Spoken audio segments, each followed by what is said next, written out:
Everybody please stand for the Pledge of Allegiance. I pledge allegiance To the flag of the United States of America and to the republic for which it stands, one nation, under God, indivisible, with liberty and justice for all.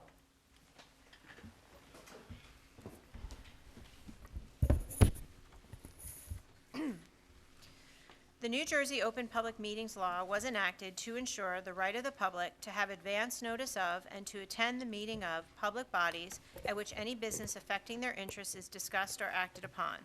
In accordance with the provisions of this act, the Cedar Grove Board of Education has caused notice of this meeting to be advertised by having the date, time, and place thereof posted on bulletin boards in the district, published and/or transmitted to the Verona Cedar Grove Times and Star Ledger newspapers, tap into online news, filed with the township clerk, and posted on the district's website. Roll call, please. Mr. Pervulovich. Yes. Mr. Schoner. Here. Mr. Valero. Here. Mr. Mandela. Here. Mrs. Dai. Here.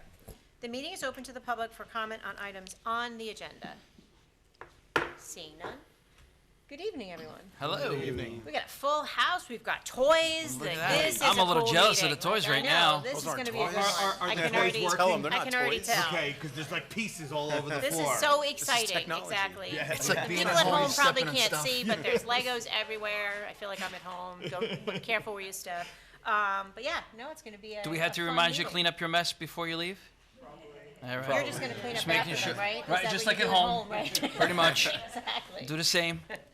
All right, well, good evening, everyone. How's everybody doing this evening? Great. Great. Fantastic. All right, there's a lot going on, lots of presentations and people who need to get home in time for school. Yes, we So do. we're just going to get started. Does anybody have any committee reports? Mr. Schoner? Yeah, yes. Mr. Actually think Mrs. Dye will. Yes, will- I will- Well, I do will have be her playing committee the role. report though, but I think you probably are going to take the cake. Okay, This, all right. this tonight. But I recently attended the Music Matters meeting, which was on October 12th. They have a lot of stuff going on. I'm going to try to hyper condense it down. They're doing a lot of great stuff. One of the things, they're having a fall clothing drive on Friday 11/17 and Saturday 11/18, which is raising money for themselves. We also know that they're going on this spring music trip to Boston from April 20th to April 22nd. Congratulations to Ava Silverman, who was accepted into the Eastern ACDA Honor Choir. So that was exciting, which is going to be, I believe, March 7th to 10th, 2018. Fantastic. And then some of their upcoming events that they have is November 17th, Grace San Roman has made the All-State Mix Choir. We have November 30th is the band choir and the Acoustichicks. Got it right. Performing for the 8th grade family night. December 3rd, they will be caroling at Morgan's Farm. On December 11th is Christmas Roar. It's a tentative date, or has it changed?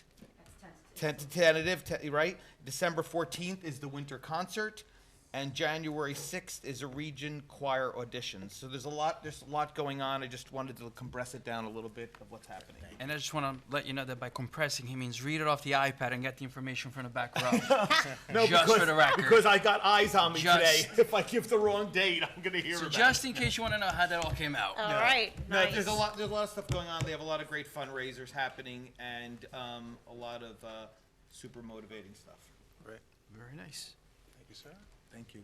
Thank you. Thank you. But now you're going to take the cake with all your meetings. I am. I felt like Mr. Schoner being at the high school half the day yesterday. So, no, there were two really good presentations yesterday at the high school. The first one I attended was for the freshman class.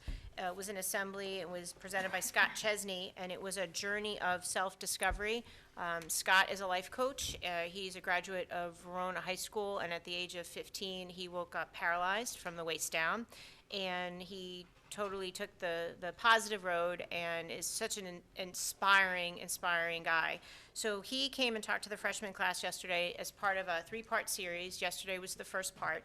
And he just talked about, for probably about an hour, just about the choices that we make and daily questions that you can ask yourself. And he also told them, his story.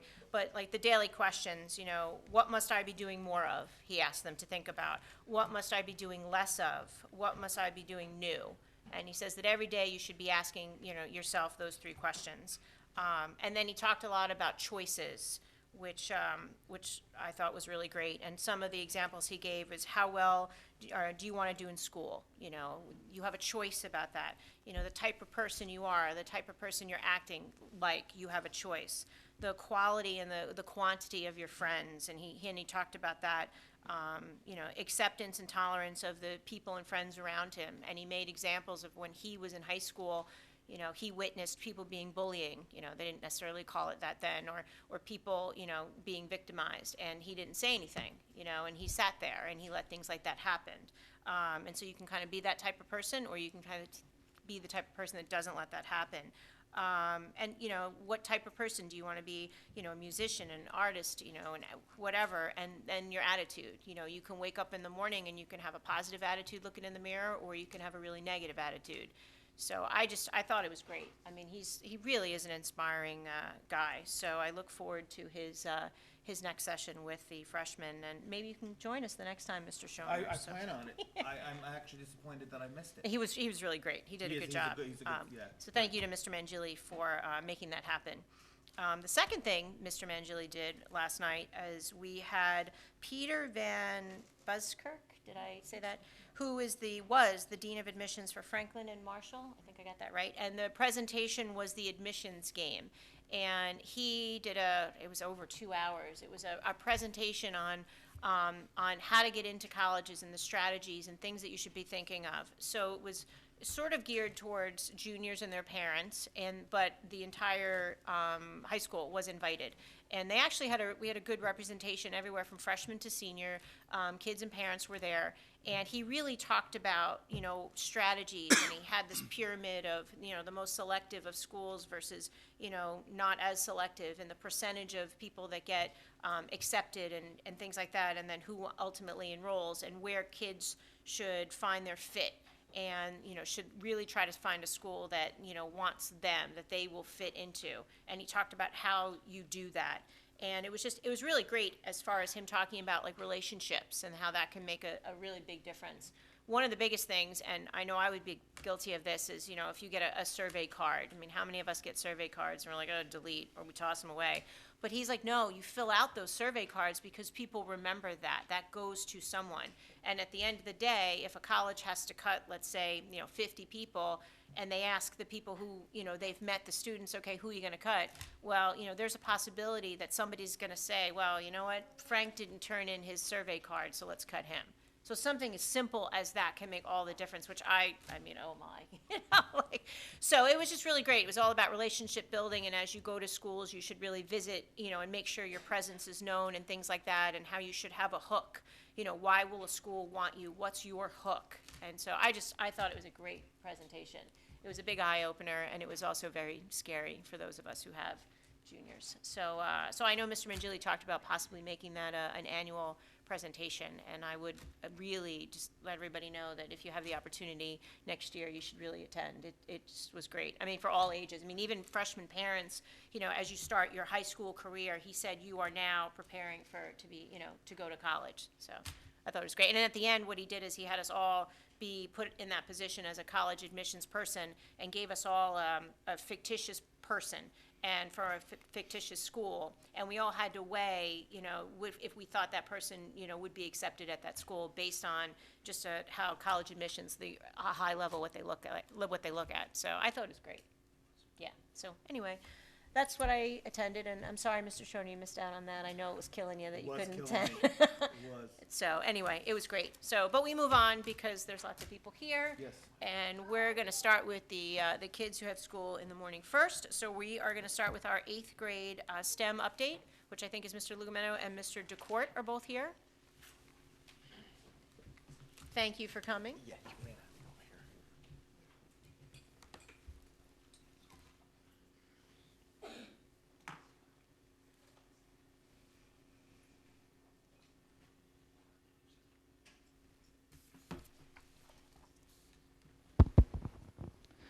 Good evening, and thank you. So we closed out last year with Mr. Lugumeno and myself visiting one of the last board meetings of the school year to talk a little bit about our vision for our STEM cycle and our computer applications for the real world. And really, that's all it was at that point, was a vision. So we thought it would be a great idea tonight to have some of our students come and show you that vision actually in practice. So without further ado, Mr. Lugamain will speak for a minute, and then we'd like to introduce our students, because that's what it's about tonight, so we can see what they're up to. Thank you very much. So we are going to present a little bit about STEM tonight. We were only going to present about 8th graders, and then we realized what some of the other amazing things are going on in school. So we are actually going to have a little bit about what each grade is doing. I hope you don't mind. But we're going to start off with one of our 7th graders. In 7th grade, we are working on 3D printing and website design. So what the students are doing is they're working on one of they're creating a website, and they're creating a useful invention. The students have to create an invention that serves a purpose. It does something. And then on their website, the first page of their website, they talk about their invention, what inspired them about their invention.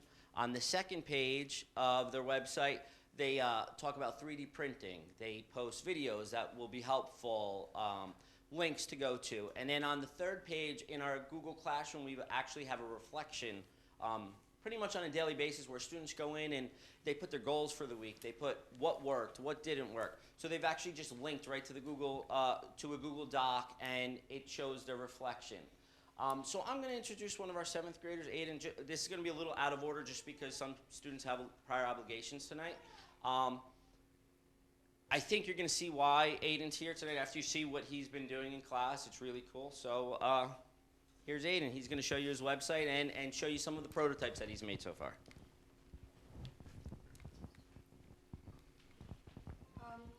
So my name is Aiden Dora, and I'm in 7th grade, and we had to create an invention on Tinkercad.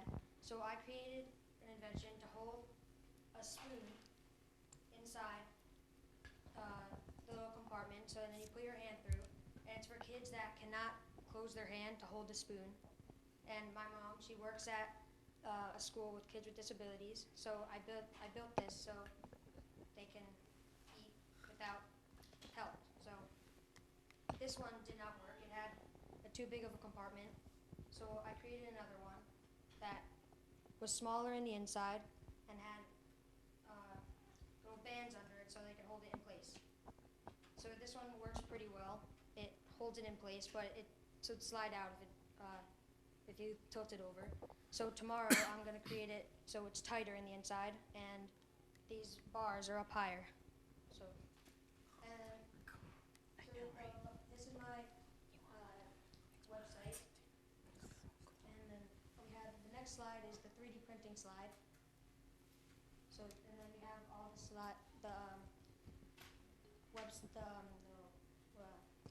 videos for the different tools in Tinkercad. And for the 3D printer, you cannot have it bigger than 90 millimeters or it will not fit. So this is like 70 millimeters. So you could print on the pad. So, yeah, that's my invention. That is awesome. That's awesome. That is beyond awesome.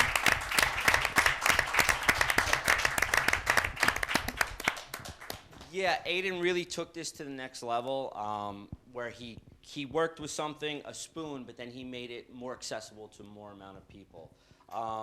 When Aiden told me what he was doing, I was like, okay. And then and so he's really been working on his design. He's been changing it. It's just a really cool project, I think, that students are doing.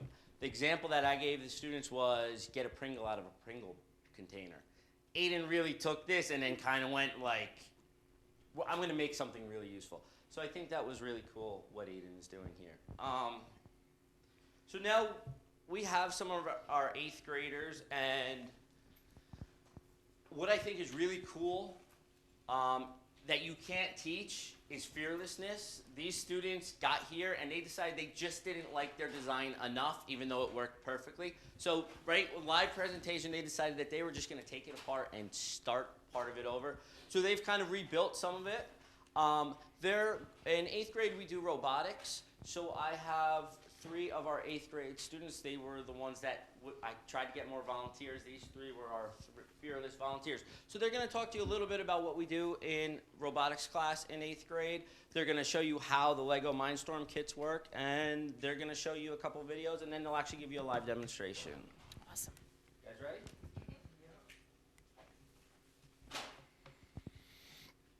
Here's Mike. Peter. All right, so Mindstorm's EV3 education was really a great experience for us, and there was a Chrome app that we used to program it. I'm gonna hand this over to Ethan because he was our programmer. Yeah, so we used the programming that we got from the app, and then we took that and then formed it into a program which made the robot move in different forms that we wanted it to. And we downloaded each of the programs that we made onto this. So we were assigned 6 at first, and we have them all in here, or at least, yeah, all of them. And what is that called? EV3, The where we Brick. download everything on. the brick. Yeah, we call it the brick. Okay. And we can make it do whatever we want. But the latest project was to make it move 30 centimeters without using any wheels. This is not this project, but we do have some videos You on want it. to see a slide? So this was one of the videos that, this is a video from one of our groups. Mr. Lugumeno, sorry to interrupt, but I see our camera guy like pointing over. It's fine. Can you guys just maybe face the camera a little bit more? We can still see you, but nobody at home can, and it's. Unless you you're- want to have them stand over here. Right, well, wherever you guys feel more comfortable, but what you guys are saying is really kind of cool, and to not have you. And I got people your see next you assignment saying it, already in my so- head. So, I'm sorry to interrupt. So that was one of our classmates' project. Theirs did work, but it also destroyed itself in the process. That's kind of cool, actually. That was the most unique one, but you can't fail until you give up. So that did succeed. And ours was different, but all of them worked. And we did it once for each of us, each a different idea. I like Peter's the best because he made it so that it was like, it was kind of like that, but the arms were shorter, and it like lifted itself up, and it was doing like a wheelie and stuff. It was, Raked itself. yeah, it was like dragging itself. Yeah. I just had the idea. My dad gave me the idea. He's like, what if it had arms? So I like use the axles and connect these big pieces to it, right? And then it didn't work. So Josh added these little rubber pieces on it, and it gave it traction so it can move. So now, that's the Make It Move project. Just so you know, for the Make It Move project, you're not allowed to use wheels. You had to make your brick move 30 centimeters without wheels, and you couldn't use anyone else's design. And each student came up with some pretty ingenious ways to make that thing move without using any type of wheels. Ready for the next one? Yeah.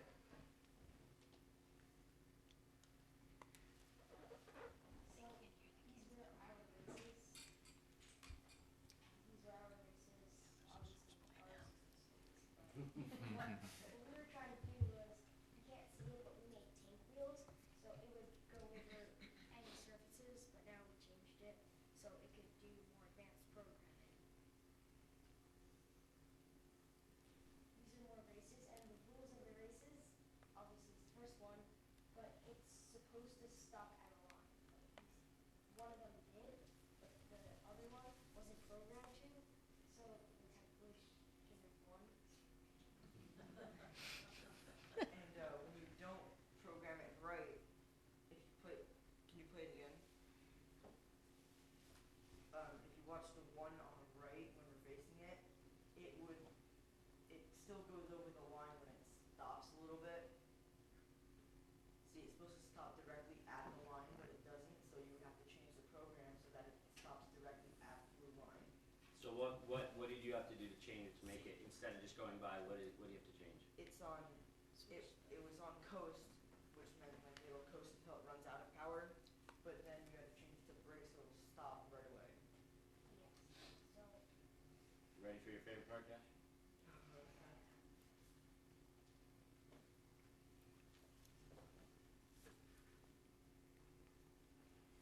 So these were our battle bots. Of course, one was the one that has its wing, flips the other, and then pushes it out. That's awesome. And this is our regular robot right now. That's what we need to sell. We just need a little This is our box. regular robot right now. But we'll just add the wings. These thingies, it will become an actual battle bot, and it will spin around. So they have some different things set up. One of the issues they were running into is in our school we have a very light floor with all the different colors on the floor here. The light sensors are sensing different lights, so they kind of changed some of the things. So we'll see how everything goes here. They also brought in another group's project as well to show. So you want to see how they set that on here to go and then stop. As you can see, I mean, these are only two of them, but there's no two robots are alike. I mean, students have used all different, they've used skis, they use wheels, we have tank treads on them. Unfortunately, we didn't get you the really good video. The first video of the BattleBot, what happened, Josh? Well, our battle bot turned and flipped my classmate battle bot over, and she got really mad. Yeah, really bad. Yeah, but we missed that one, and then this was a different one. It really turned into just a race, and then they said, well, look, can we program them to stop on their own? And then all of a sudden they were programming the robots to stop on their own. But they would coast over the line, and like, we can make it so that as soon as it sees the line, it stops. You want to talk about some of the different sensors? Yeah, I was going to. Yeah. So, Just do it on well, this one is the gyro sensor. What it allows the robot to do is helps it in direction and degrees, so it'll be easier to make turns and program the turns because it understands it in degrees instead of doing like times. So that makes it easier to turn, and it'll tell you what direction it's facing. So going right and left, what's the difference between going right and left? One is positive and one is negative. Right is positive, I believe, and left is negative. And there are the two motors for the wheels. We only had two. We have the object sensor, I guess, and just senses. And then there's a color sensor on the bottom. This was the most complicated sensor. It gave us the most trouble, but it'll allow anything to stop at a line or follow a line, which was really hard. And we could change it to whatever color we want it to pick up. Right now it's on blue, because blue tape. And the motion sensor was used to stop an object and move an object, because this one doesn't have it, but on ours,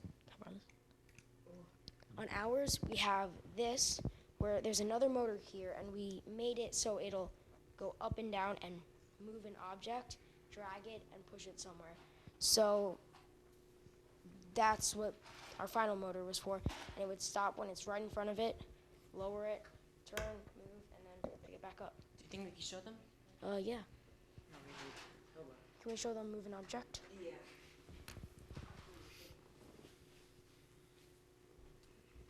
While they're just doing the last touch-up, we'll show you how this one works. This is another student. So they have this program. It will show I have to do it from this direction so it doesn't catch. They use the color sensor. So originally it was just a race. And now that they put the color sensor on, it sense a color and stop. So.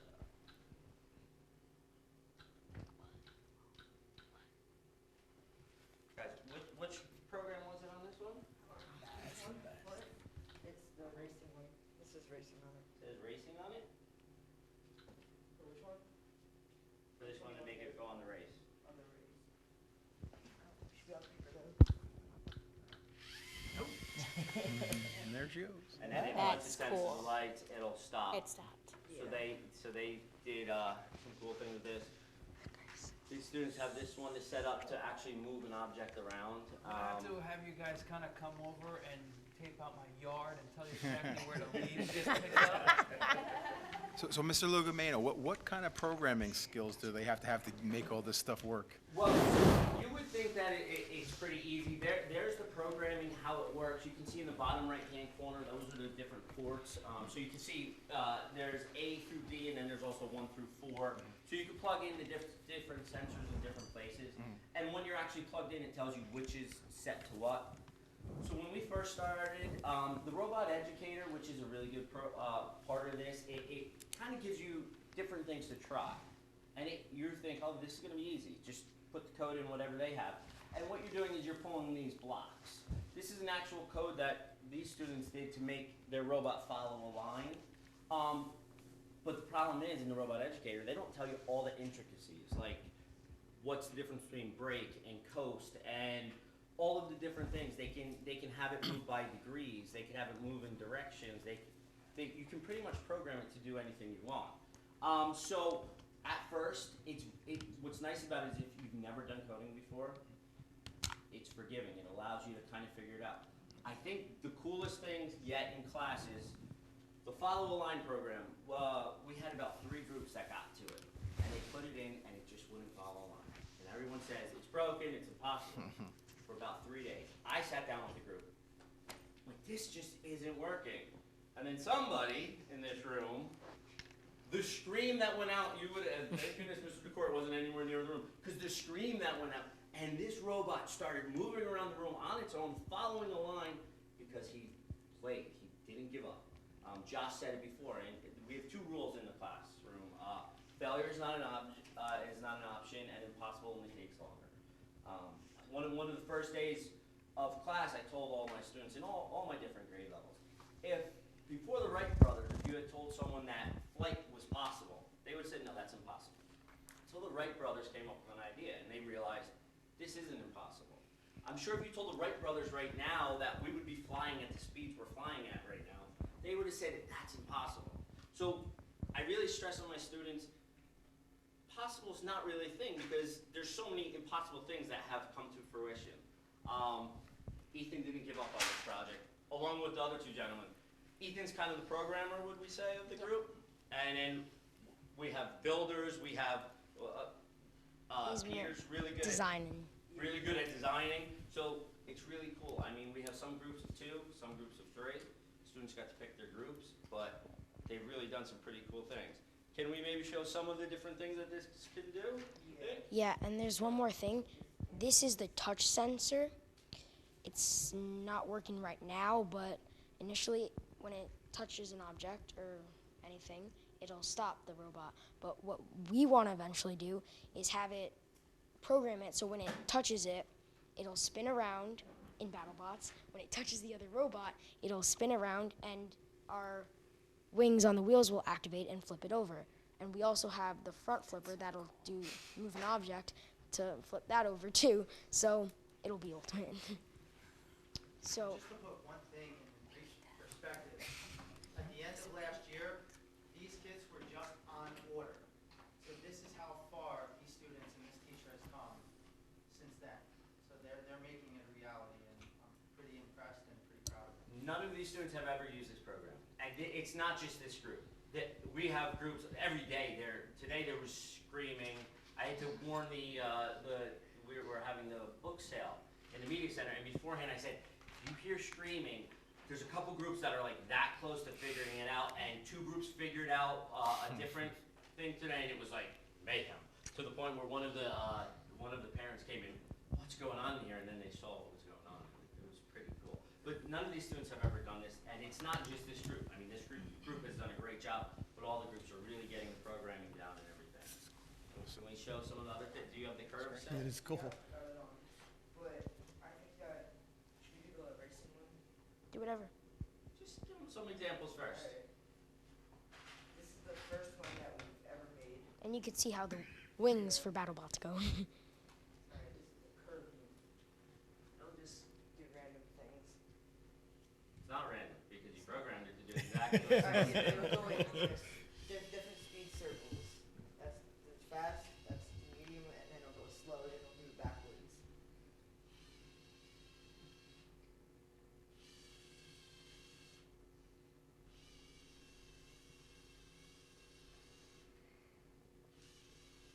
That was our first program assignment.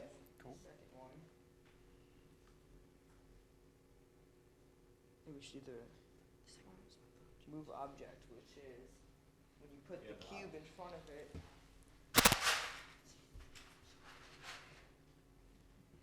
It will move it with the crane that drops down. It's programmed to when it senses an object, the motor for the arms will move down, drag it, and then move it somewhere else, wherever we program it to. I wish my kids were programmed to do that. They just walk by an object. They don't pick it up. What do you think the next assignment? They don't even see it. Yeah. As it drops down, and it knows that watch. If it doesn't have it, watch. See, if it doesn't have it, and it will just not go. If it doesn't sense that, Watch. If the cube's not there, or it will. well, if the crane doesn't go down all the way, then it won't move. Watch. See, if the crane is there. If it's stuck. Oh, that's why. So if it's open like that, and it's already down, it already has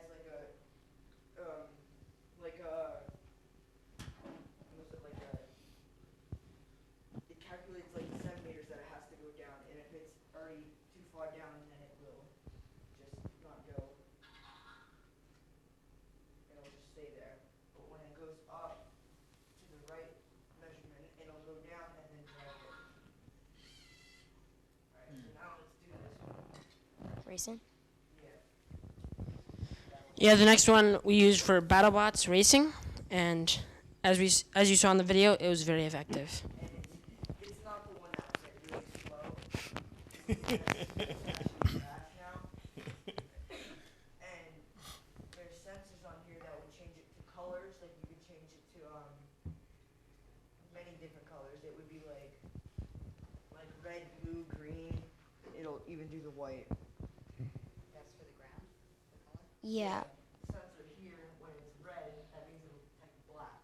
But when it's like pinkish, it'll detect the red.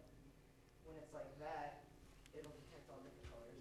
The only thing is, with this carpet, it's detecting everything.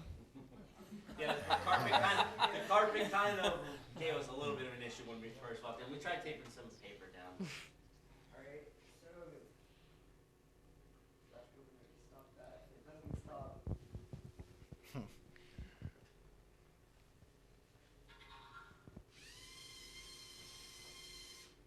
See, it'll That's- stop So like it that. saw the difference in the color That's so between cool. the floor and Yep. I guess even if it's white, it will still detect it because it's still colored. And if it's on this floor and there's only blue tape, it'll stop at the blue. But since it's a different color and a shade, it'll stop at that different color. And this only happens like this if it's on break. Well, you have to switch it to coast for follow in line. But if it's on coast, it won't stop like it did immediately. It'll keep moving until the object just stops. Like the motors will just shut down, but the object will keep moving. While the motors will just stop it, brakes. And if you leave one on coast, like you have to equal them out. So if you leave one motor on a different power and the other on a different power, it'll turn. It'll turn. So you have to put each on coast. So I'm gonna show you when you only put one on when it stops. So if he cleans my office, he knows when to stop. See, it turns. So if you put they've gone so much further than I would have even thought. I mean, we started this, When what, you put 5 weeks ago? both on coast, it'll just glide right off of it. See how it doesn't stop? What about follow line? Did we get that to work? Yeah. Should work. It's a big one. It should. Ooh. I hope it does. I think we had a problem with the Yeah, but now I fixed it. For those of you who are waiting to make other presentation, just hold on. We'll This be is right so with much- you. This is so much fun, sorry. So is it connected to Bluetooth to the Yeah, computer? Yes. That's cool, that you're able to upload the You different see, programs. See now, it's see how reading color everything. now? So it's There's clear tape right there, so we have it on light reflectant. So if it senses like when the light shines down on it, follow that. So it's reading the tape. Yeah, but if we put it on color, then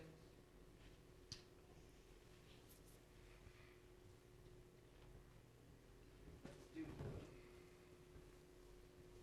And it'll spin around until it catches something. If you do blue and black at the same time, it'll go from here to there. Did it catch the blue on the carpet? Yeah, I think it'll. Probably not. It'll catch it maybe on this side or this side. Oh. That's pretty amazing. Yeah, it's really We also fun class to teach. We also saw a video, I think it was like the first or second day of class, and how it'll use the sensor to scan a picture, and it'll have a pencil in the other side, and it would draw the picture out. Yeah. Alright, which one you want to show next? Mr. Lumeno, I was saying to Mr. Featherman, this has got to be the most proud moment for you as a teacher. Like, it doesn't get any better than this, right? Like, you're beaming. Like, Yeah, no, this is really cool. So going back to his thing, is it actually being used by students? Like, have you field tested it, like with actual? You have to perfect it. You have another round, right? Yeah. You have another round he has to go. Yeah, that's exciting. Yeah. Just out of curiosity, who's your agent? Shark Tank. Shark Are you gonna Tank take him to Junior. Shark Tank? So this is what the program looks like. This is the program to, like, it's gonna stop that object, or you can put your hand in the front.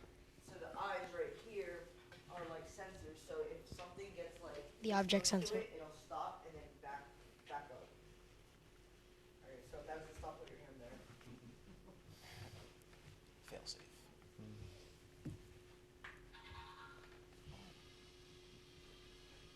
Put your hand in front of the computer. Remove the object. It's like. Alright, so. We have a lot of this that goes on in class, like, oh, this is gonna do this, and then, well, it didn't do it, so, it's a lot of troubleshooting. Oh wait, a lot do you of have to? problem solving. Ethan, do you have to? No, the sensor's off. You have to plug it back in. Oh, yeah, that's true. There was a problem where Yeah, so sensor if for the the. sensor is off, even though it's plugged in and it's lighting up, it still won't read it, so you have to like. There was a problem with sensor for the object sensor, so you have to like unplug it, then plug it back in like every time you do it. You better get back to the manufacturer on that one. Here, Peter, ready? Stand over there. It's crazy, isn't it? And make sure that's lined up, and then put your hand in front of it. If it doesn't stop. Stop there. See, now it stops because it sensed that, and then it Sense backed it, up. and it'll stop. But now let's put it farther back, and Peter put it like all the way back there. This will take. It'll go up to 255 centimeters of sensor. So that's the range. Yeah. It's range 250, so if it notices anything within 255 So- centimeters. So it'll basically actually 10 walk- inches. What? 10 inches, more or less? Yeah, more or less. So as he walks by a button shoe, it'll stop and move back. Yeah. There's also another one. How about we do one more? Alright. One more? Yeah. No, please. Sorry.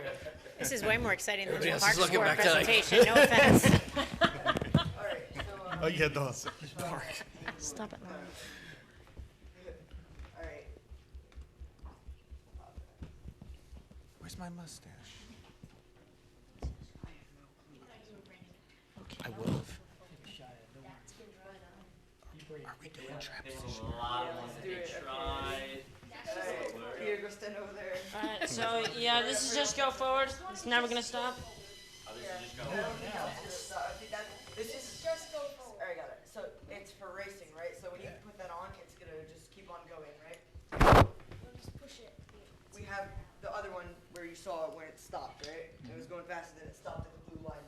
And this one is just, it'll just keep on going. It won't stop for anything. Because the sensors, the eye sensors are not gonna be hooked up to anything. I think that's it. And you saw stop at the line when we did the racing one. Yeah. So Mr. DeCourt mode, just keep going. Don't stop. Peter, John. Can you get like a waving hand in front of the elementary, middle? Just So wave. wait a minute, hold on here. Yes. Here's an idea. Yes. Program it so they put all the flags up for the waves. Yes. you All go. the How work. much Foreign easier flags. that would be. Yes. Have it do all Sort the out work. the foreign flags. So again, the color sensor will stop at that blue line. What battle? We try to keep it friendly here. We have enough now. See what we can do. Oh, there you go. Nice. Not bad. Nice. All right, very good. Very nice. Gotta tell you, this is one of the more fun meetings that we Yes, attended. yes. Absolutely. No offense to any of you guys. I just have a little bit to speak about the 5th and 6th grade. I don't know how I'm going to follow that up. Okay. So in 5th grade, I think we talked about it when we came earlier in the year. We have the Makey-Makeys, and I've been teaching circuits, how circuits work. We took a switch apart and saw how a switch is really just opens and closes a circuit to make the lights in a room or really any type of circuit open up. We talked about parallel circuits and series circuits. We talked about what type of objects conduct electricity. So what my 5th graders have done is with the Makey-Makeys, they made all kinds of inventions. These are just some of them that they did. We had these out at open house for our open house, and the parents, you guys should have seen the parents playing with them. It was really cool. Some of them play instruments. One was a drum set, and really all it was is if you're grounded to the Makey-Makey, and you're also, once you touch one of the cables and electricity travels through the conductive material, you're just really closing a circuit, and it makes it work. So that was one of the fun projects we did in 5th grade. Really in 5th grade, we're looking at the design process, the importance of let's first come up with an idea, and now let's make a plan, because too many times you just jump right in without that plan. So we look at making a plan first, then let's try creating something, our prototype. Did it work? Did it not work? If it works, great, but there's always a way to make it a little bit better. And then really changing it. We did Toothpick Towers, where students could only use Elmer's glue, not a hot glue gun. We have hot glue guns, but they could only use Elmer's glue, because that kind of showed them that you have to go level by level. You couldn't just, with a hot glue gun, you would have been able to just kind of build really quick. But this taught students that you have to go level by level. We talked about the importance of a very strong foundation. And what we actually did is we built towers, and we had a hurricane and earthquake test. And they saw the importance of making it flexible. The higher you go, you have to make sure the materials are flexible, because if it's too stiff, it's just going to snap.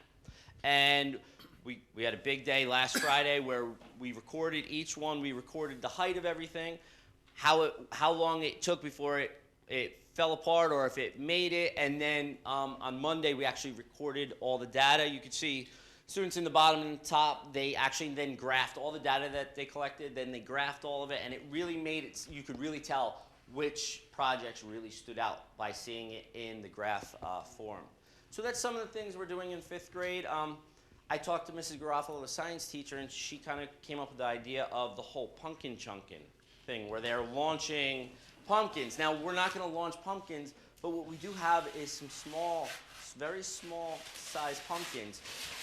They're not real pumpkins, and the students are actually going to create different types of machines, and they're going to, whether it uses gravity, whether it uses tension with a spring, whether it uses rubber bands, and we're going to have a little contest where the students are going to see how far we can get these little pumpkins to go in the room, and then we'll graph that as well and see where we're going with that. So that's what we're doing in 5th grade right now. And in 6th grade is really sustainability, and we talk about biomimicry in 6th grade. And one of the projects, Mr. DeCourt came to us and said, are you interested in the greenhouse for your class? So I brought this to my 6th grade class, because we've been talking about fossil fuels and how plants are actually helping help the environment, and they break down carbon. So we've actually redone the greenhouse. I asked the students, I said, is this something that interests you? And they said yes. So the first day I said, all right. We went out to the greenhouse for 10 minutes. We saw what we had. We came inside. I said, okay, do the greenhouse. And they said, well, what are we doing? I said, I don't know. Do the greenhouse. And I stepped back. And that first 20 minutes was chaos, pure chaos. And then it was funny just watching certain students kind of take charge. And before you knew it, we had different teams. We had a compost team, because we have a composter out there, but it's too dry. It hasn't been composting. It's been there for a year. Nothing's happening. So we had a group start they did some research and they found out that you have to aerate the compost and you have to add some moisture to compost. We have a group that created a whole chart of every day they track the temperature outside, they track the weather, they we have a thermometer, we actually have a digital thermometer in the greenhouse, they track the temperature in there. We have a whole group that is in charge of plants and what plants can go in colder environments. What can we leave outside? What do we bring out inside? We have a group that's working on a system for watering, collecting rainwater instead of using a bunch of water.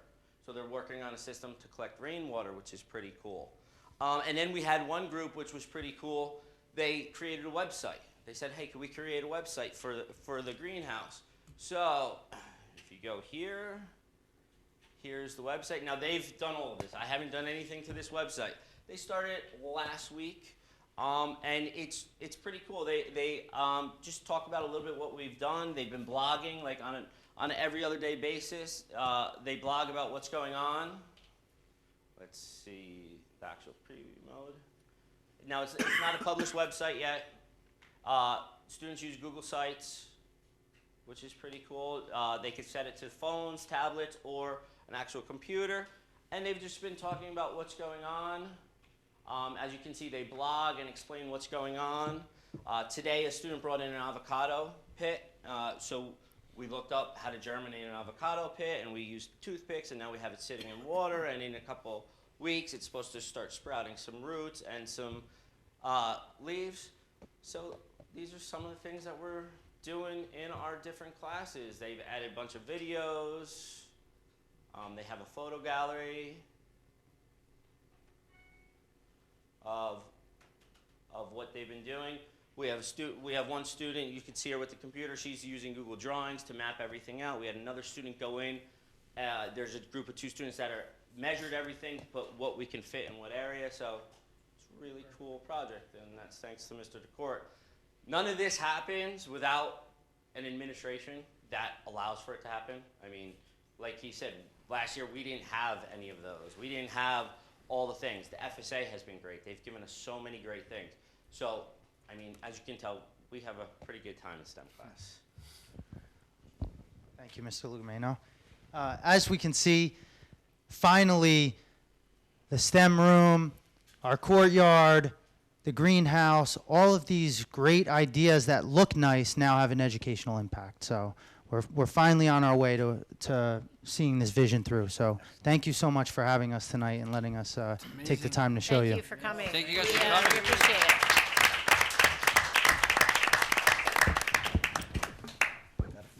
And I know some 8th graders who cannot wait to get into the STEM class and play with the robotics, by the way. So. All right, we're just going to take like a 3-minute break just so people can go home and, because some people have school, and then we will go on to the next presentation. It's not us. So we're going to adjourn just for just a couple minutes. Are we wearing a mustache Nobody again? go No? anywhere Yeah? except for the people No? who are leaving, please. Good job, guys. Thank you very much, guys. Awesome Are we gonna job. do it or no? Such a good job. All right, we're back on, even though technically we never left. So now, I'm sure Mr. Cannella is going to be equally as riveting as the last presentation when he discusses the spring 2019 trip to Berlin and Prague and Budapest and where's the Globetrotters on their next adventure. I will tell you just about the last presentation. It's definitely going to be worth the investment if they could design an airline seat that makes me fit comfortably. So keep up the work. Yep. So I believe this is our 4th trip. And just before we start, just so you understand why we picked some of the places we picked, we were discussing this at lunch.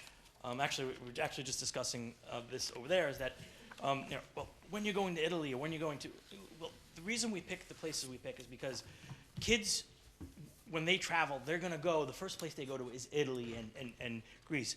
So we try to pick places that they may never get a chance to go to. And so far, I think we've done that in the trips we've selected so far, also with Africa coming up.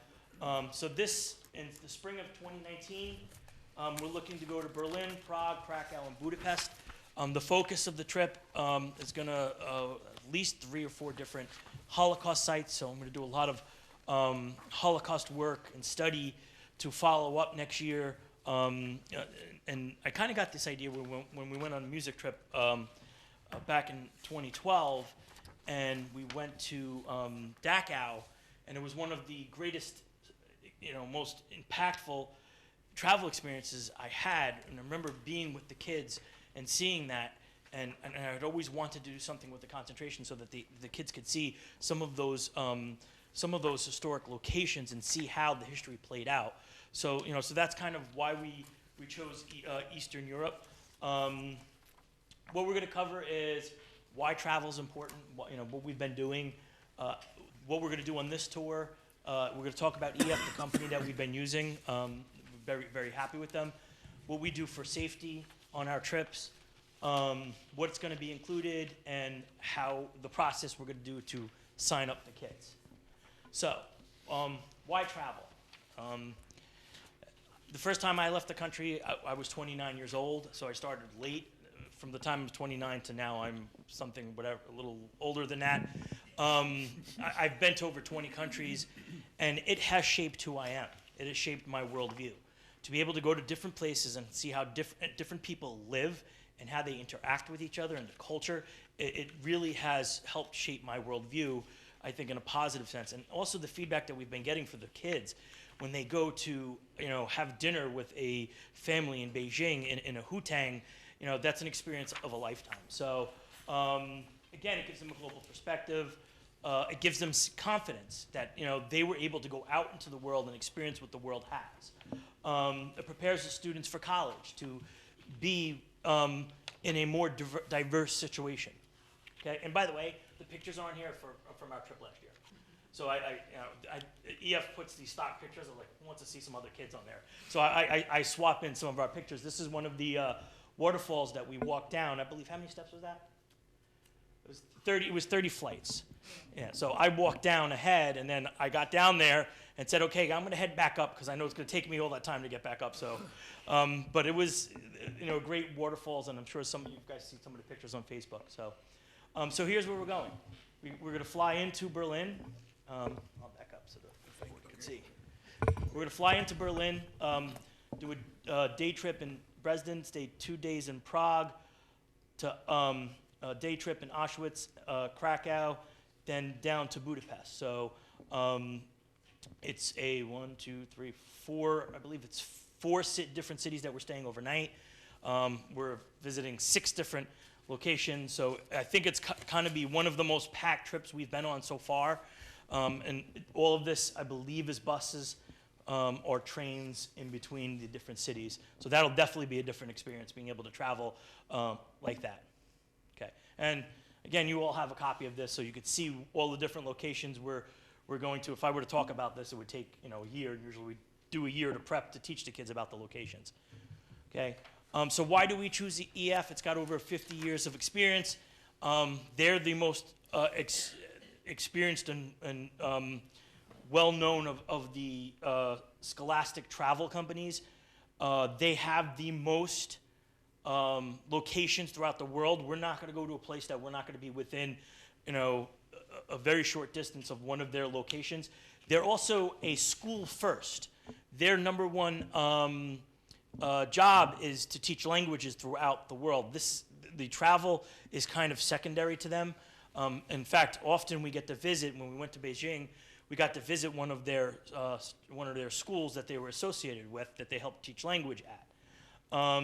Again, the experiences are incredible. They do keep the price down for what's included, for these tours, and they have support all over for us. So this is some of when we went to the chocolate tasting and the cocoa tasting. That was from that picture. That's a picture from that event when we were in Costa Rica. Okay. EF's commitment to safety. So this is what they do. Again, 50 years of experience. Part of the fees that we have to pay, plus the tip, goes towards a tour director who is with us 24 hours a day, somebody who's going to speak all of the languages. So when we get our tour director, they're going to have to be able to speak all of the languages that we go to those different countries. That's a service that they give us. They're with us 24 hours a day. They have a phone that can connect to anything. There's a peace of mind policy. If there's something happening that we can't go to that location, the companies will switch us to somewhere else. There's a chaperone ratio that's pretty high, 6 to 1. You know, and we also have our own systems that we instilled using the buddy system, the never alone system, and the check-ins that we do frequently when we're traveling from place to place. Particularly Europe, it was very handy because you're getting on subways, you're getting off subways. So if we get off a subway, we check in. You get on a subway, we check in. You know, don't want to, again, no child left behind. So we give them wristbands and these backpacks that they have to identify them so we know where they are. If you see the kids with the backpacks. So group travel, it makes it affordable. It allows the students to see more things. And again, we have the buddy system and the check-in groups. Okay? And this was at one of the volcanoes that we visited in, it was still in Costa Rica, right?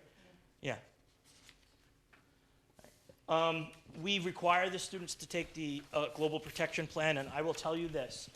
The first time I ever, on one of my personal trips, took the insurance was at the end of the summer when I was away in Costa Rica, and I get up and I have breakfast and I got food poisoning. You could tell it right away. I got sick right away, and I had to stay an extra day and a half.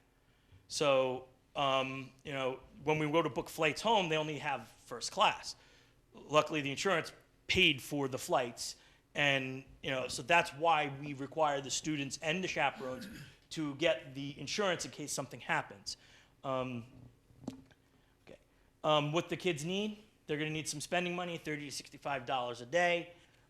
They need tip money, which we collect and raise and do through fundraisers. That's one of the main fundraisers because the tip money at $10 a day at 40 kids it's a large chunk of change. So we do a lot of the fundraising for that. Any baggage fees are covered. Most flights to Europe, baggage fees are covered, but sometimes they're not. They're constantly changing their rules. And any passport or visas that they have to pay for themselves. Okay. You need a passport that's valid for at least 6 weeks after you return. We check this. We go through a whole process. There are no visas for these countries, which again was a big process. In China, which was a learning experience because we took all the kids down to the consulate to get them. Again, it's something we don't have to worry about here, which I'm kind of thankful. So what's included?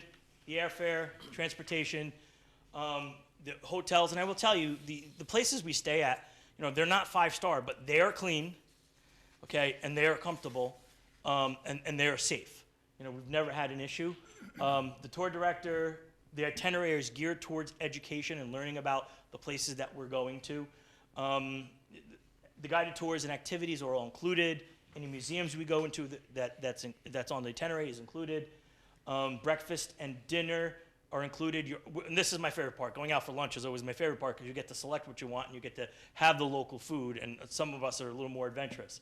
Ms. Misha's smiling from when we were in Budapest. In Budapest in Germany, and yes, we had some really good stuff and we're adventurous. You have the support team. The kids are allowed to set up their own donation page if they want to fundraise, and you have the Global Protection Plan. So that's everything that's included. And the price right now is $31.30. But if we hit our goal of 40 paying students, it will go down $160. So depending on how many students we have, you know, that's what we're looking at right now.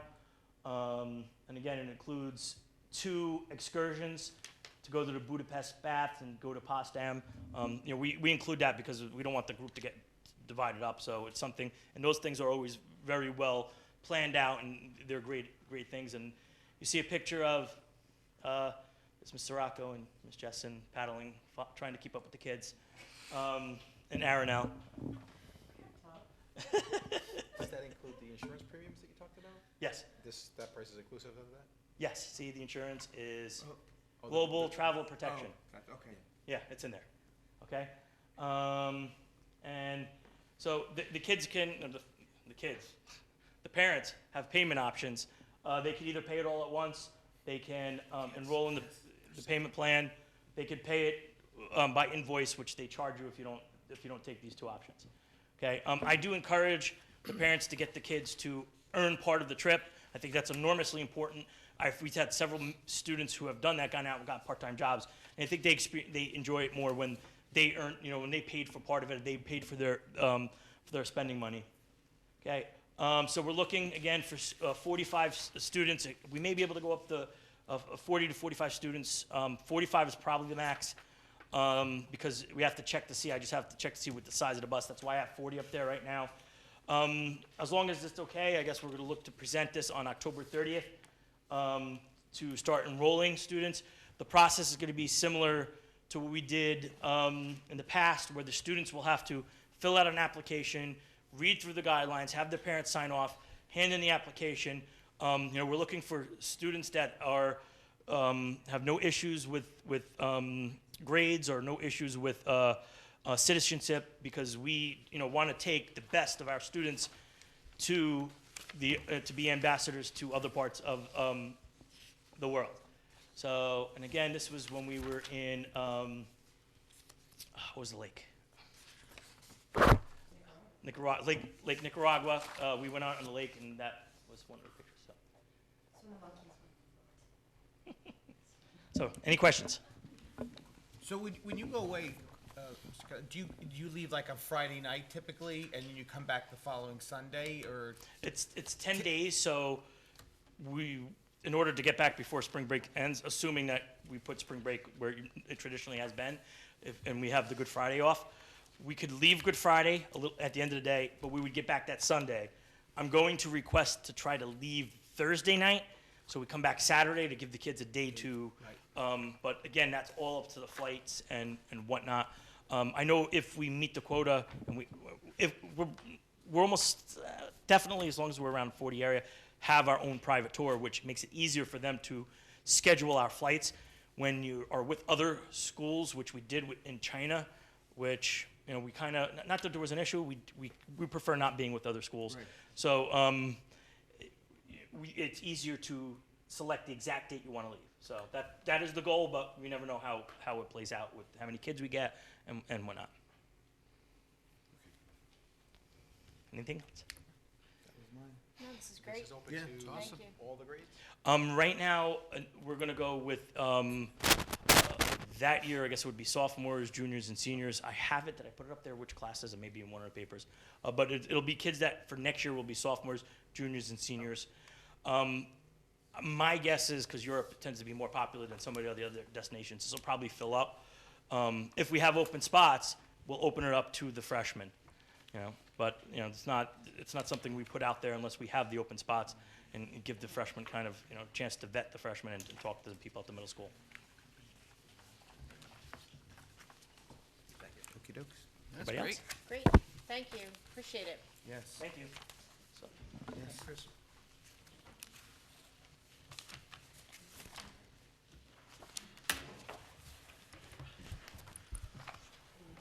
I'm not even pausing the meeting because you'll No, all don't. disappear. Oh, I'm just gonna sure. let this Just go. take pausing. off, why don't you? Have not- a good we're not evening, good night. Moving on. And there All was right. two. Now, boy, Mr. Featherman, how are you following up Lego robotics Yeah, and yeah. STEM and a trip to What are Budapest? you doing up there? Wow. Yay, Park. Oh, you're presenting a park? In part. I think so, absolutely. Clearly, we saved the best presentation for last. By the way, we can save this for next time. I mean, you're not going to beat the Lego. Listen, we are staying the course, baby. Absolutely. I appreciate Paddle that. Thanks for harder. hanging in there. So for our last presentation, it is the last one of the evening, right? There's no more, there's nobody left in the audience to We present. do have a so- superintendent's report, but Yes. Really? All You're going right. to top? Then there's no way. So, well, he's gonna do it all with like Legos and lights and all sorts of stuff. He has That's- surprised me in the Absolutely. past. We'll see. All right, so tonight's presentation, our final one, is on the 2016 District Park and the performance presentation. And I'm assuming you're going to lead that with some assistance, Mr. Featherman? yes, I won't be Fantastic. singing, but perhaps you'll hear something later. And do we have anything in our packet on this, or are we just looking up at the screen right now? Wow, let me tell you what, I didn't make copies, did I? So we're looking at the screen. That's Two fantastic. Okay. demerits for Featherman. Apologize for that. I'll send it right over to you. So here we are. Let's talk briefly tonight about our park results for the 16-17 school year. It's really great news across the board. We have a small sample size. We're a small district, so some of the trends that we'll talk about that you'll see statewide don't necessarily exist here, but as I go through the data, I will then turn it over to Mr. Pearson and Mrs. Barboza, and they will talk about the initiatives that have been sprung from data analysis. Quick reminders, this is the third administration of Park, you all know that. Okay, students took that in English Language Arts and Mathematics in grades 3 through 11. And then the subject area tests, the end of course tests in algebra, geometry, and algebra 2. As a reminder, these are the levels that Park provides us feedback with. I'm sure you've gotten your children's score reports at home. You're all hoping to see 4s and 5s, as I know I was. That may or may not have been the case, but here are the different levels of possibilities. So we'll be talking here tonight about percentages of students in each of those levels, and in particular, percentages of students at each grade level at standard level 1 and 2, and 4 and 5. That seems to be where we concentrate our interest. So let's just talk very quickly about our participation rates. This is just data for your consumption, but the bottom line is this. District-wide, we are better than 95% participation at each of our schools. That's what the state wants. That's what we've given them. So kudos to our administrative team for having those conversations, encouraging our parents to have their children sit for the exam. It only provides feedback to each of their individual teachers to provide individualized instruction. Here it is in mathematics as well. Again, bottom line, 95% or better participation. We have that. So here's the data. I know it's overwhelming and you can hardly see the colors here. So there's a couple of things here I want to just highlight. Is proficiency, number one, and number two, growth. So from a snapshot point of view, you're talking about proficiency, right? So in 2007, these columns here, 2017 rather, these are the percentages of students in each grade level that achieved a particular level. Let's look at an example. This past year, 16-17 Park test, grade 3, we had 7% of our students that sat for that test receive a score of level 1. How about in level 2? In grade 3, 5%, and so on down the line. So collectively, I mentioned before, levels 1 and 2, we would say that 12% of our students that sat for the exam in grade 3 scored a 1 or a 2. That's of particular interest to us because we don't like the fact that some of our students are scoring in the 1 to 2 level range. So we want to look at those subgroups, perhaps, that are being represented there, and students that aren't in a particular subgroup, and what's going on there. So that's of particular interest. On the other end of the spectrum, let's look at grade 3, 2017. We have 58% of third graders score in meeting expectations, level 4, and 8% exceeding at level 5. So collectively, we have 58 plus 8, 66% of our third graders this year scored a 4 or 5. There was a pregnant pause, but it's late. I understand. It's just a little late. It's late. So that's the good news. And so you'll see here something else. Let's talk about growth. Now, it's highlighted in red, though it's hard to see. Let's track the same cohort of students in grade 3, 2015, grade 4 in 2016, and grade 5 in 2017. So the 3 years we had in Park, we can track, theoretically, the same population of students. Now, there has been some immigration. Some students have come in and some students have left, of course. But by and large, it's the same group of students being tested here. And so our team is digesting what these patterns show us across these 3 years of assessment. Again, there's your proficiency in a particular year, and we're also evaluating growth across 3 years. Mrs. Barboza and Mr. Pearson will talk a bit more about what that data is provoking us to do. That was language arts. This is mathematics, same idea. We look at proficiency, the snapshot, and then growth across that 3-year period. The results are positive, and we'll talk more about that as we go on. So what we have here is a comparison of our district to the state. This is of interest to many people. How are we doing with respect to the other districts? And again, while there's lots of data here, you'll have some time at your leisure to go through this, and we can have conversations as the days and weeks unfold. Here we are, grade levels, 3 through 11, in 2017, and here's the state. So clearly, we're in a favorable position with respect to levels 1 and 2 when we compare us to the state. But that doesn't surprise us. We know that. New Jersey's a very diverse state. We would expect us to come out favorably with respect to that. And in fact, we do. Likewise, in this region here, levels 4 and 5, we also come out favorably ahead of state data. Of course, we're pleased by that.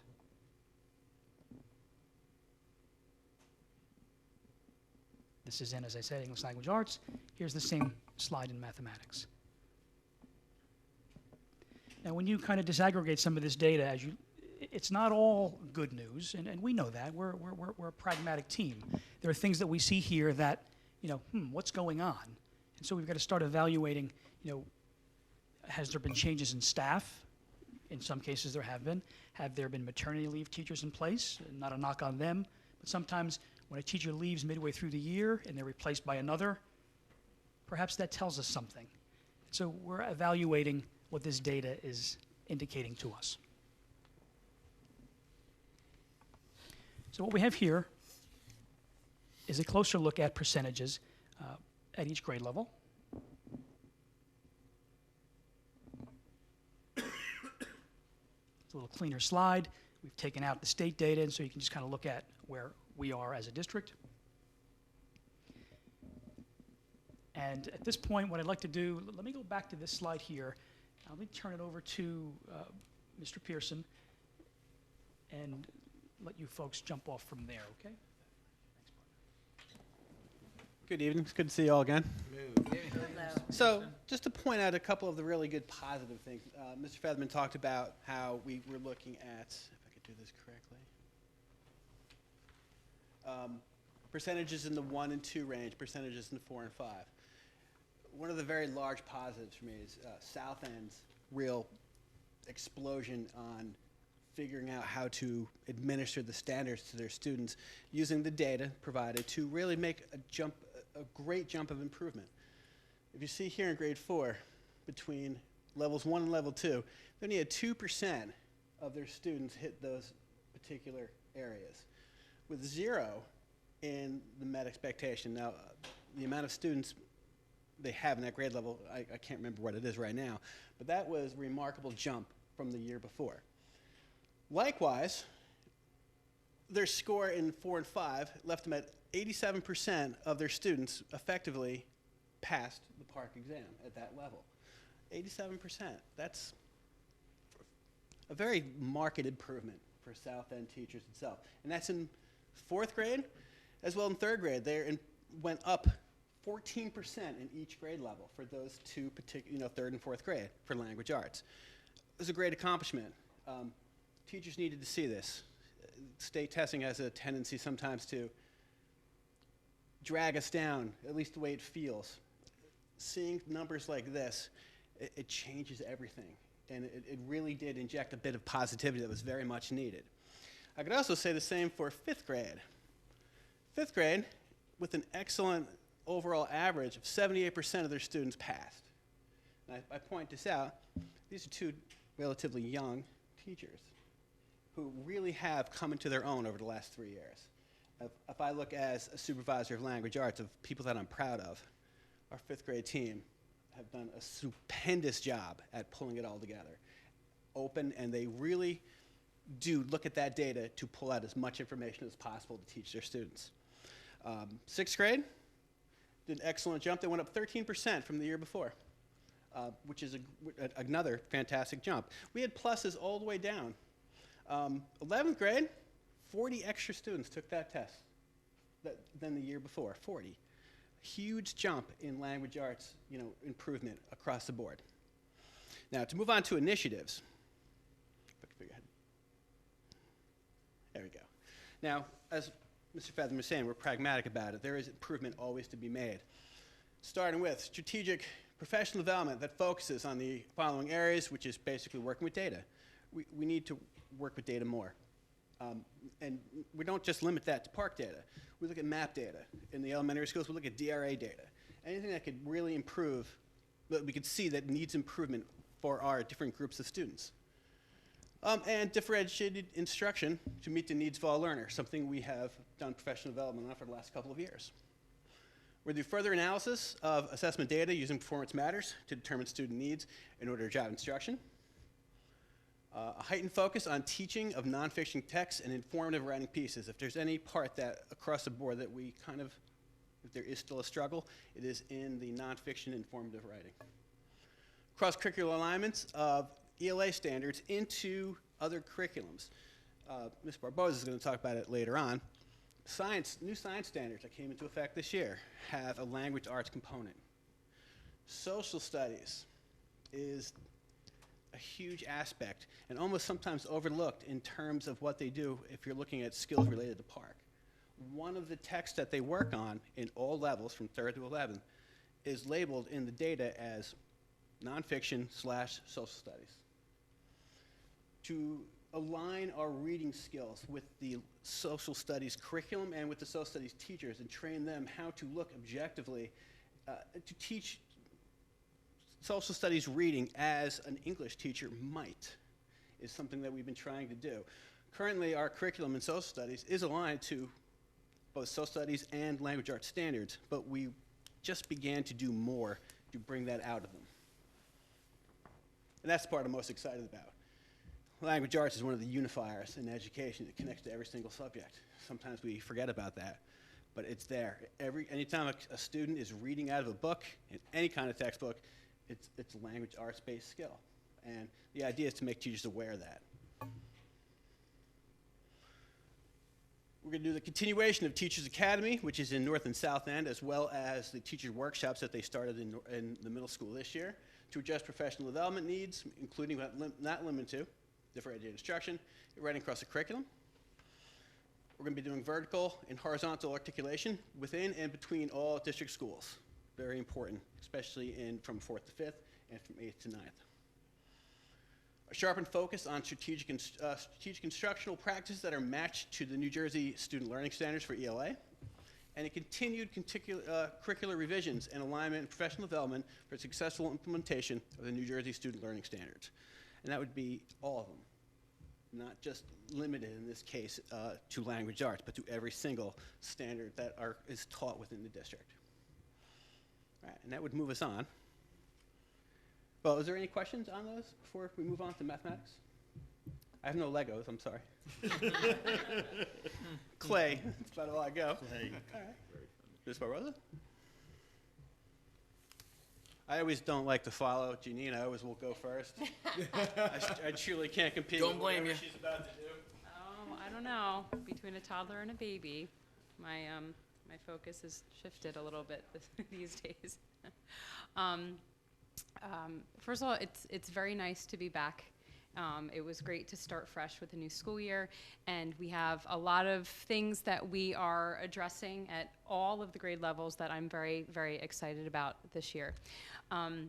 When we are looking at some of these, the score breakdown, it's interesting because sometimes I feel that when I have conversations with the math department, we sometimes look at data a little bit differently. We start, our gears start turning about all the different factors that possibly could be affecting scores. And at the end of the day, it is one test, and it is a test that is kind of a living, breathing document.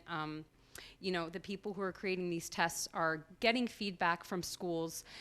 They're revising it. So sometimes the questions that are put on the test are modified slightly each year. So sometimes our focus needs to change based on whatever is given to us. I personally have seen some of the tests, and some years the focus or the frequency of certain problem types are different. So that's something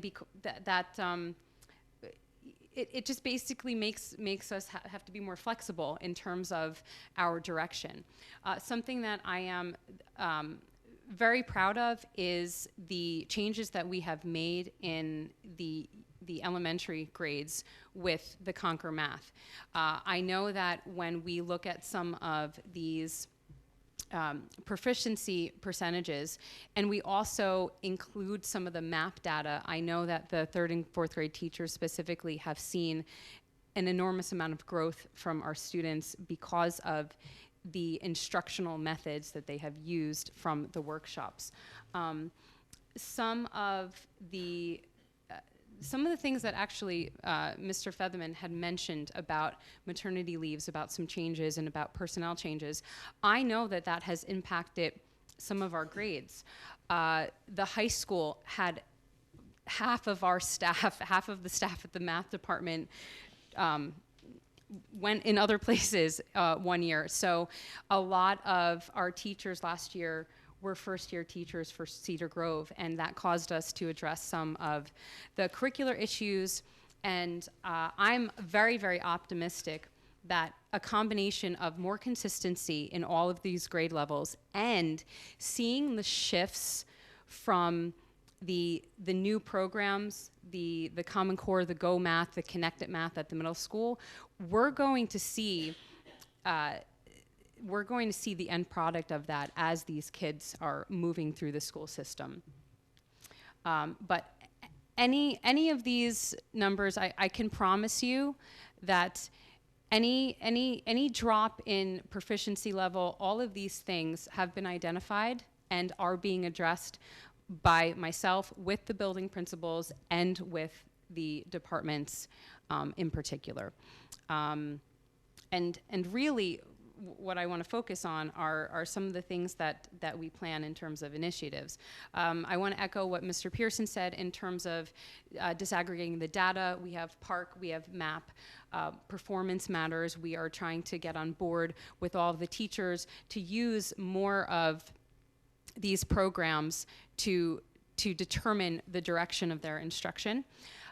We continued implementation of student-centered instruction in K-5, something that I had mentioned back in November when I gave the board an update on math and science is that we are really focusing on all the grade levels on the 3 stages of learning, the concrete, pictorial, abstract. This is basically setting a foundation for us to differentiate. Differentiation is one of the overarching goals and objectives for the elementary school principals. Ms. Dyer and Ms. DiMatteo and I have basically talked about being on the same page in terms of what we're looking for when we go in the classroom for evaluation. For Conquer Math, the teachers are enrolled in differentiation, and it's not just one course. Some of the grades actually have 3 or 4 workshops that they are attending over the course of the year. Literature and mathematics, which will tie in a lot of the ELA component, and open-ended questions. I actually just got an email this afternoon from the 4th grade teachers at South End that they really, really are excited about turnkeying some of the information they learned today at open-ended questions. Open-ended questions specifically will support what the teachers are doing to help the students understand the tasks that they are presented on the PARC assessment as well. At the middle school, Connected Math. It is investigation, discovery, it's task-based, student-centered. I'm not sure if I mentioned this last year, but as PARC was being written, they borrowed some of the questions from the Connected Math program, which has been revised. It's now in its third edition, and there is a complete correlation to the types of problems that the students are doing at that grade level and what they are expected to do in PARC.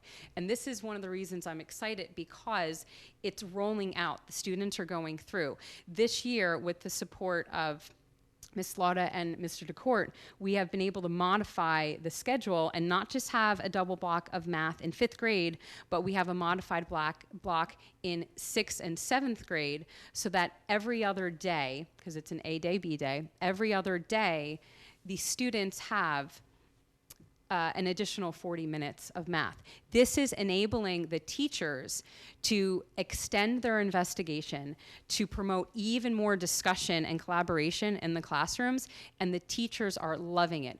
They were all nervous. The 6th and 7th grade teachers, they said, I don't know how this is going to work, because as math teachers, we are used to running the show and being all, passionate math nerds and wanting to talk all the time and instruct.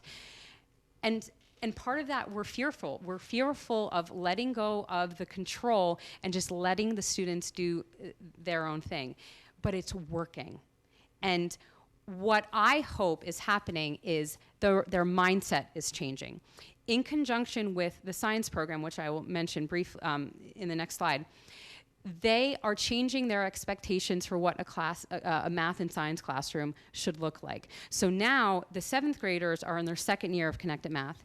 Next year, when the 8th grade team moves to Connected Math and they will receive 6 or more training sessions at Conquer Math, I honestly feel like the students and the teachers are going to work together equally, and the teachers are going to help support the students are going to help support the teachers in learning and redirecting what they know to be a traditional classroom. So I know change is coming. Change is coming. Right now, to help the 8th grade team transition, I am basically setting some mini goals for them to incorporate some of the Connected Math investigations into the program before it officially is rolled over like it will be next year. At the high school, there was recently a report that was released by the National Council of Teachers of Mathematics, basically taking ownership over the fact that the Common Core standards didn't do very much for high school. That has been an idea that's been floating around math supervisors all over New Jersey and basically all over the country, that so much change happened in K-5 and also in 6-8. But what happened to the high school? So it's a 137-page document that I'm still working on highlighting and pulling out some important things to sit down with the high school teachers and talk about. That is going to be a little bit of a catalyst for us to make some changes with the curriculum as we had started last year.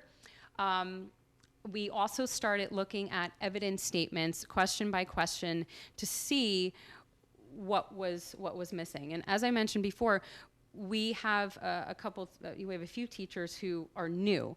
So as we sit down and we give them more guidance, hopefully their instruction will be a little bit more directed to address some of the concerns and some of the things that we see from the park data.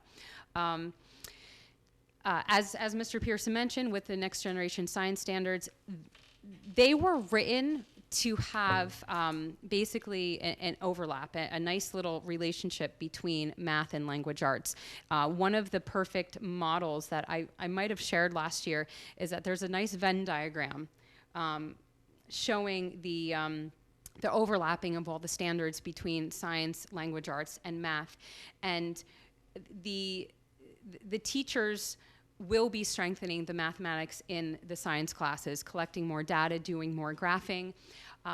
There is a new program in K-5, Inspire Science, which is McGraw-Hill. It's based off of the 5E model, which is a structure that allows for more investigation and discovery, which is a nice tie-in for what we want to do with math. In terms of articulation, I have already started collecting materials from all of the grades and sharing it. I took the 9th grade biology diagnostic test and I brought it right down to the 8th grade teacher and I said, there are some spots missing here. Is this in your curriculum? Was it in 7th grade? Where can we fill in these gaps so that we have some different results at the high school? I went to visit Pumpkin Day at South End, and one of the stations was using a real pumpkin to do some estimation and measuring. It wasn't just, let's estimate the circumference, let's estimate the weight. It was some science topics in there, buoyancy. What do you think is gonna happen when I put a little pumpkin in a tub of water or a big pumpkin? And I took that sheet, I took a picture of it, and I emailed it right to the science teachers at the middle school and high school to say, see, buoyancy is not the first time that they hear this. So doing some things like that will hopefully enable us to see the big picture of what's going on K-12. And I think that in general, that's just good teaching and that's good communication and articulation.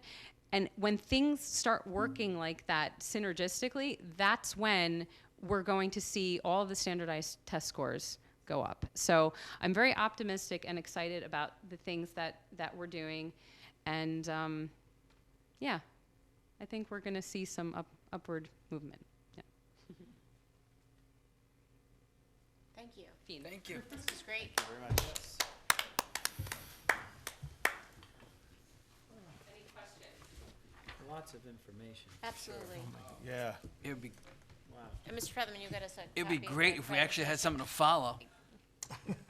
Some of us can't see those small numbers up on the screen so well. But Someone should be very in context going, I know. what does that number say? That number's a good number, right? It's hard Right? to It's see. in a red actually means good, right? So thank you to the both of you. And, Yes. and Thank you. feel free. Go to ahead. really And there was attend just to. the It's rest of totally us. fine. We It's have okay. We more- understand. Yeah, absolutely. There's no reason to stay. No. And then there was just us. And our audience. And in true fashion, we're going to blow through this, right? Totally. Yeah. All right. We're going to pause for like 5 seconds while I walk out the door. Nobody go anywhere. Have a good evening. Thank you very Bye. much. Bye. Great presentation. Good night, guys. Despite the fact that there weren't Legos. Thank you. All right. I'm going to suggest maybe we don't have 3 presentations in one meeting going forward. I'm just saying. Second, that motion. They were Just- long ones. They were great. They were long. They were But great. there was a lot. Well, you know what it is, actually? I think we kind of just put everybody in a back seat while we were entertained by the Legos. By the Well, there was a Legos, period I of think time, so yes. too. Got away Right. from us. Yes. So, moving forward. Moving ahead, right, exactly. So, from the Office of the Business Administrator and Board Secretary, can I have a motion, under minutes, sorry, can I have a motion for B1 through B3? So moved. Second. B1 is a motion to approve the public and executive minutes of October 3rd, 2017. B2 is a motion to approve the budgetary transfers for the month of September 2017. And B3 is a motion to approve the Board Secretary's certification to the Cedar Grove Board of Education. Any discussion? No, ma'am. Roll call, please. Mr. Pervulovich. Yes. Mr. Shoner. Aye. Mr. Valero. Aye. Mr. Mandela. Aye. Mrs. Dai. Yes. Under bills, can I have a motion for B4? So moved. Second. B4 is a motion to pay the list of bills that were in our packet dated today. Any discussion? Roll call, please. Mr. Pervulovich. Yes. Mr. Shoner. Aye. Mr. Valero. Aye. Mr. Mandela. Aye. Mrs. Dai. Yes. Under business, can I have a motion for B5 through B10? So moved. Second. B5 is a motion to approve the evaluation of school buildings checklist for the 17-18 school year.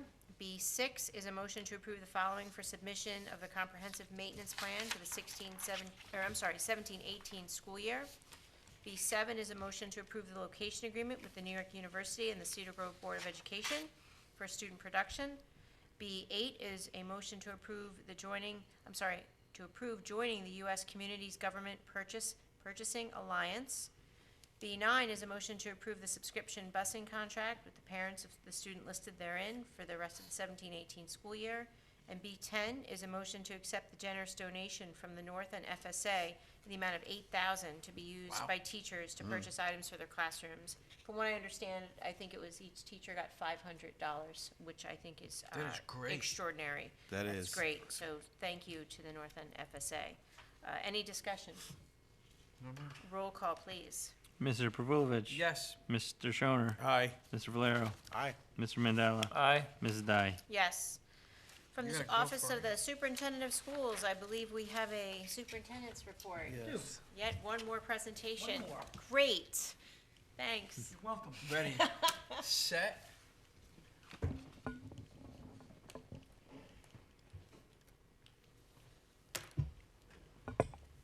Come on, you love these. Come on now. Pictures? They're so Got interactive. pictures. Right? You have Yeah, it's just, Absolutely. you know, come on. This is the good stuff. The eye Promise us you're not candy. reading any policies this evening, though? Correct. Okay, then go right ahead. We all love a good Prezi. Yeah. You're only allowed to show pictures. We'll dim the lights. We'll just have a 60-second, we'll throw a congratulations out to Pat.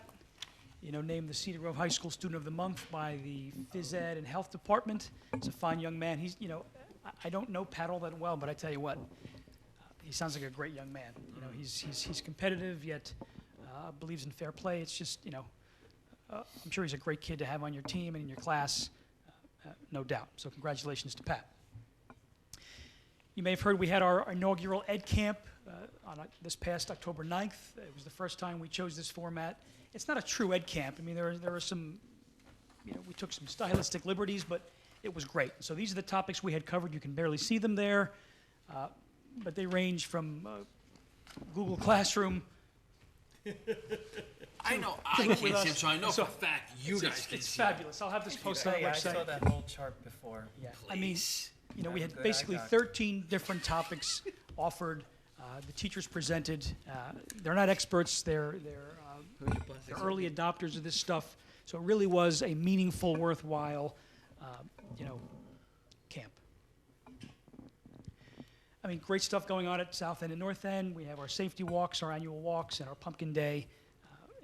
There's some pictures there. Just some great stuff. Kids just learning how to be kids and how to socialize and learn a little bit about fire safety and one another. I mean, it's just good stuff. And as Mrs. Barbosa mentioned, it's not just pumpkin day.